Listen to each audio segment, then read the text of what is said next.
कष्ट कापो दया करी शिव दर्शन आपो शंभु शरणे पड़ी मारो घड़ी रे घड़ी कष्ट कापो दया करी शिव दर्शन आपो शंभु शरण पड़ी मागू घड़ी घड़ी कष्ट कापो दया करी दर्शन शंभु शरण पड़ी मागु घड़ी रे घड़ी कष्ट कापो दया करी दर्शन शिव आपो आपो दृष्टि मते जयनो अपो दृष्टि मते जयनो सारी सृष्टि में शिव रूप देखो सारी सृष्टि में शिव रूप देखो मारा मन बसो अभी है बसो शांति आवो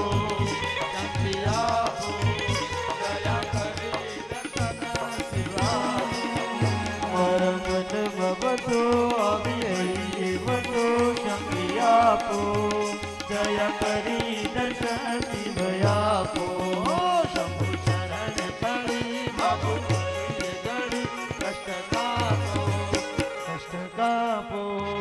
दया करी दर्शन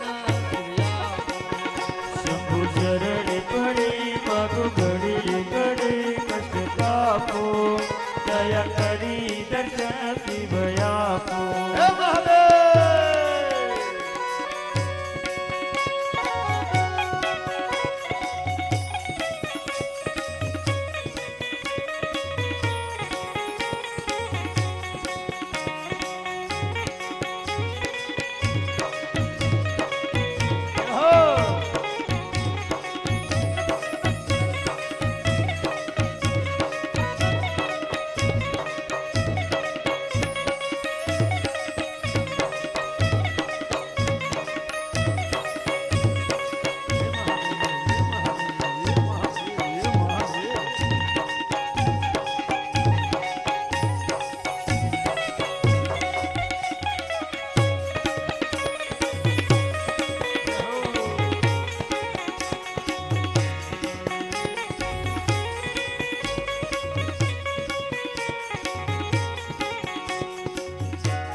मागो घड़ी रे घड़ी कष्ट कापो दया करी दर्शन शिव आपो भोला शंकर भव दुख कापो भोला शंकर भव दुख कापो नित्य सेवानु शुभ फल आपो नित्य सेवानु शुभ फल आपो कालो मान मदा कालो गण सदा भक्ति आपो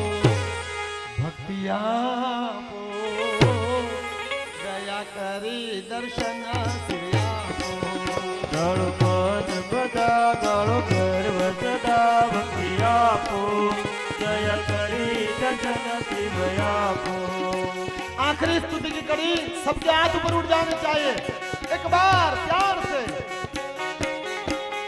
शंभु शरण पड़ी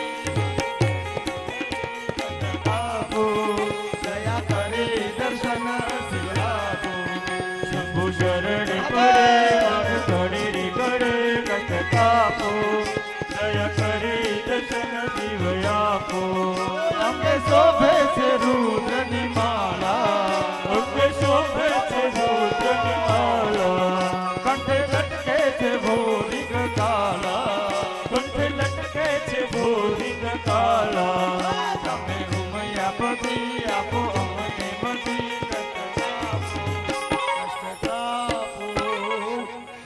કરી દર્શન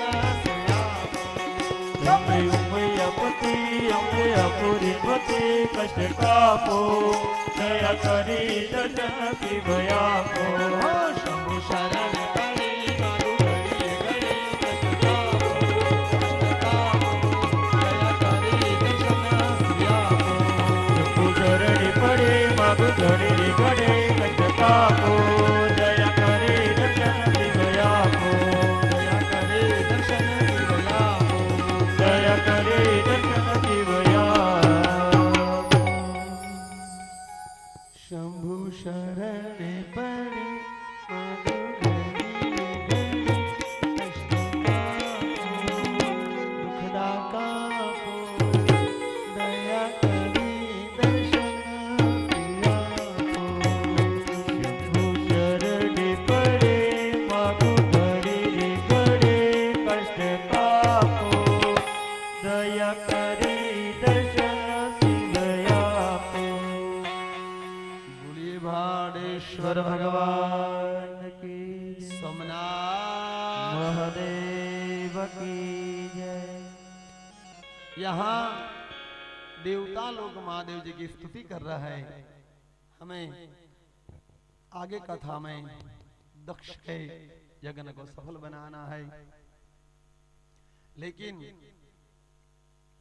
हमारा जो यज्ञ यहाँ चल रहा है उसमें कुछ पात्र कुछ परिवार ऐसे महत्व रखते हैं जो मैं उसको पूरी तरह से जानता हूँ, समझता हूँ.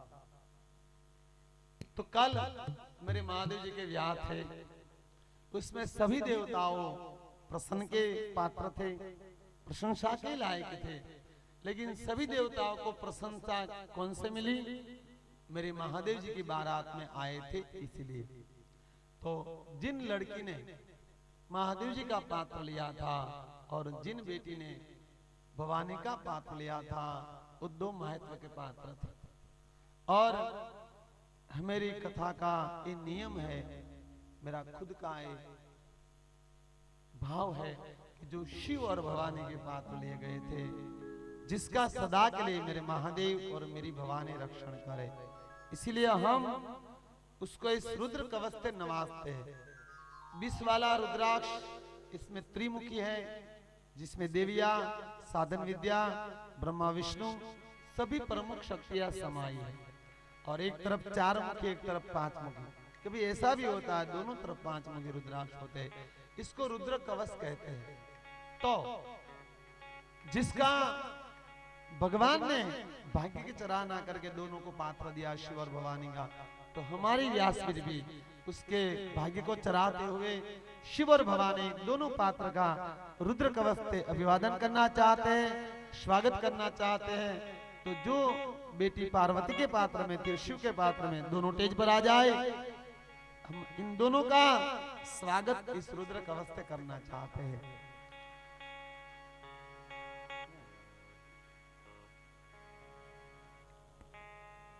नमः शिवाय, नमः शिवाय, हर हर भोले, नमः शिवाय, नमः शिवाय नमः शिवाय हर हर भोले नमः शिवाय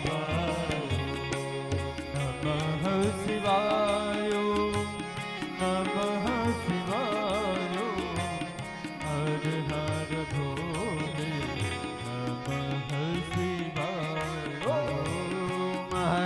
હર ભોલે નમઃ શિવાય હર હર ભોલે નમઃ શિવાય हर हर भोले नमः शिवाय. तो यहाँ कथा की ओर हम यात्रा करें, कोई सूचना नहीं है. देवताओं ने महादेव की प्रार्थना की और मोरे भोले बाबा प्रसन्न हो गए और देवता को कहा, देवताओं क्यों आप रुदन राग में मेरी स्तुति कर रहे हो, क्या कष्ट है आपको?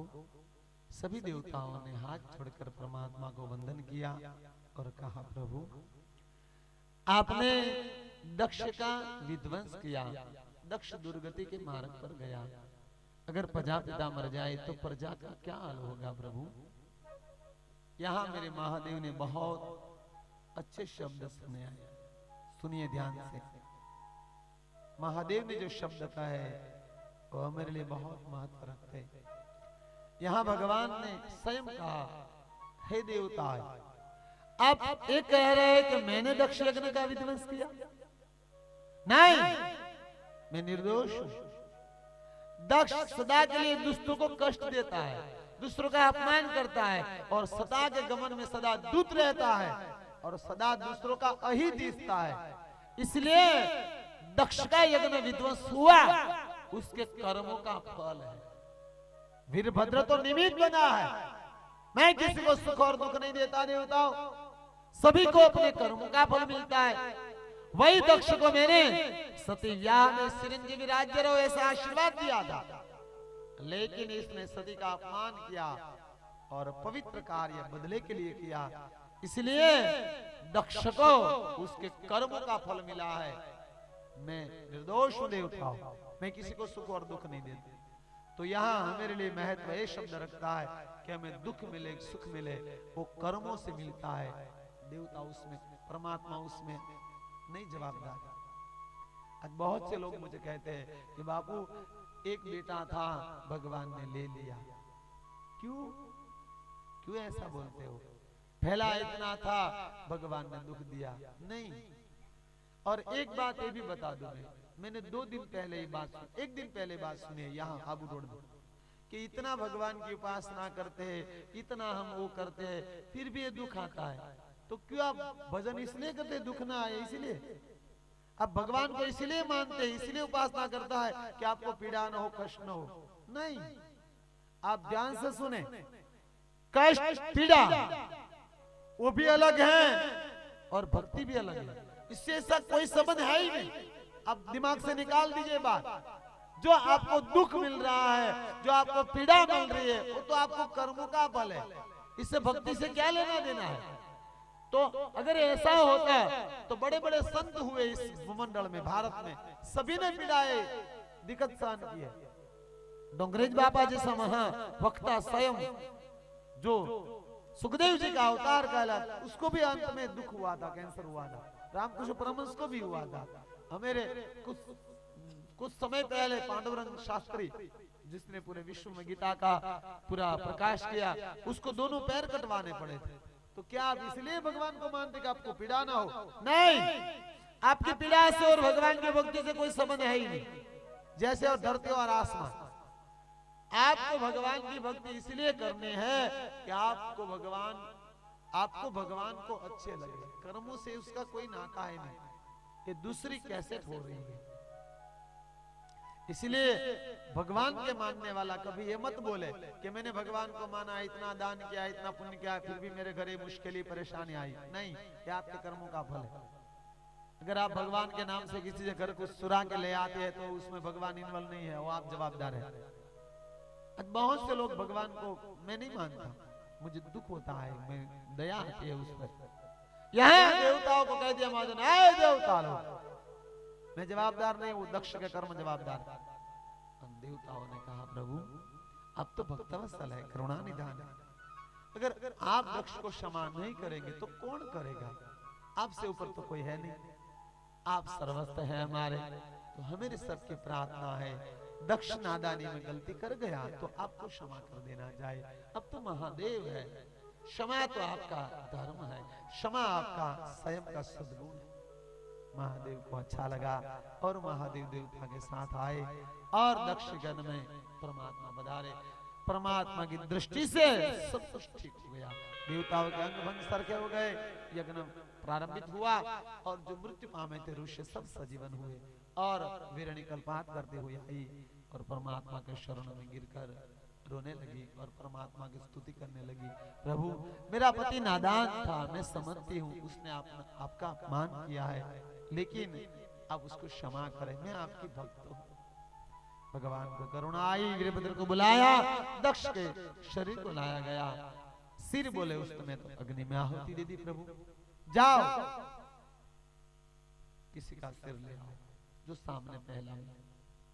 यहाँ बकरे का सिर लाया गया और दक्ष के सिर पर लगाया और सोता हुआ आदमी जगता है उठकर बैठा। ऐसे ही दक्ष खड़े हुए और शिव के शरण में वंदन किया, परमात्मा के पास क्षमा याचना की, प्रभु मैंने बहुत भूल की, आपका अपमान किया, मैं आपके सजा के पात्र हूँ, लेकिन आप मुझे क्षमा करें। भगवान ने दक्ष को क्षमा किया और दक्ष को जो पदवी थी प्रजापिता की वो वापस दे देगी। यज्ञ संपन्न हुआ, महादेव वहां से अंतर्जान हुए और दक्ष राजा ने जहाँ शिव जी प्रकट हुए थे वहां एक सुंदर शिवालय बनाया जिसका नाम दक्षेश्वर महादेव रखा गया। एक बार जयकार बोलिए दक्षेश्वर महादेव की जय। आप हरिद्वार में जाओ तो वहां से थोड़ा दूर एक कनखल गांव है, वहां गंगा के किनारे पे एक सुंदर दक्षेश्वर महादेव का मंदिर है। दक्षेश्वर महादेव का मंदिर का दर्शन करने से सब शिव दोष मिट जाते हैं, सभी शिव दोष जुल जाते हैं। वहां एक करीब से गंगा बहती है। जो लोग भाग्यशाली है दक्षेश्वर मंदिर का दर्शन करने जाते हैं। आप एक बार हरिद्वार जाओ और दक्षेश्वर महादेव का दर्शन करें, उसका पूजन अर्चन करने से शिव आप पर प्रसन्न होते हैं। यहाँ महादेव कैलाश गए, समाधिस्थ हुए, यहाँ सती खंड विराम लेता है और पार्वती खंड का प्रारंभ होता है। पार्वती खंड युवाओं के लिए है, जहाँ साधना और ब्याह की बातें बताई है। बहुत गहराई में खंड है। जो युवान भाई बहन है इस खंड को पूरी तरह से सुने और अपने जीवन में उसको उतारे, उससे जिए, तो मैं दावे के साथ कह सकता हूँ उसका परिवार शिव और भवानी जैसा होगा। यहाँ एक दैत्य का जन्म बताया है, तारकासुर नाम है। जब उसका जन्म हुआ पूरी धरती में विकृति प्रसरित हो गई, धरती में तिराड़े पड़ने लगी, आकाश में से परु पास की बारिश होने लगी, दिशाओं से ज्वाला उठने लगी, समुद्र में से आग निकलने लगी और प्राणी तड़प कर मरने लगे।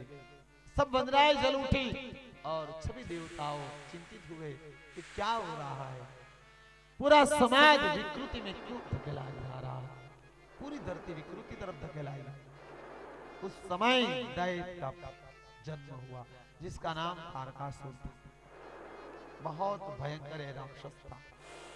पहले तो उसने मृत्यु में पापाचार, मृत्यु लोक में पापाचार की, फिर उसको लगा मुझे पावर चाहिए, मुझे शक्ति चाहिए, मैं पूरा पृथ्वी का मालिक बनना चाहता हूँ और ये शक्तियां मुझे कौन दे? बोले ब्रह्मा दे सकते। आदिनाथ ब्रह्मा की तपस्या में बैठ गया, ओम ब्रह्मणे नमः। इस मंत्र का वो जाप करने लगा दिन ब दिन। 5000 साल तक उसने फल आहार किए, 5000 साल जल पीकर, 5000 साल सिर्फ वायु गर्म कर, दोनों हाथ ऊपर उठाकर एक पैर पे खड़ा होकर ओम ब्रह्मणे नमः, ओम ब्रह्मणे नमः, ओम ब्रह्मणे नमः इस मंत्र का उच्चारण करने लगा। और उसकी तपस्या से पूरा ब्रह्मांड जल उठा, पूरे ब्रह्मांड में आग लग गई। सब देवता घबरा गए और इकट्ठे हुए और गए ब्रह्मा के पास। ब्रह्मा जी कौन तपस्वी है जिससे तपस्या से पूरा ब्रह्मांड जल रहा है, उसको रुकवाए, वरना ब्रह्मांड की कोई सलामती नहीं है, ब्रह्मांड जल जाएगा। इतना है कोई भयंकर तप कर रहा है। ब्रह्मा जी ने कहा असुरराज तार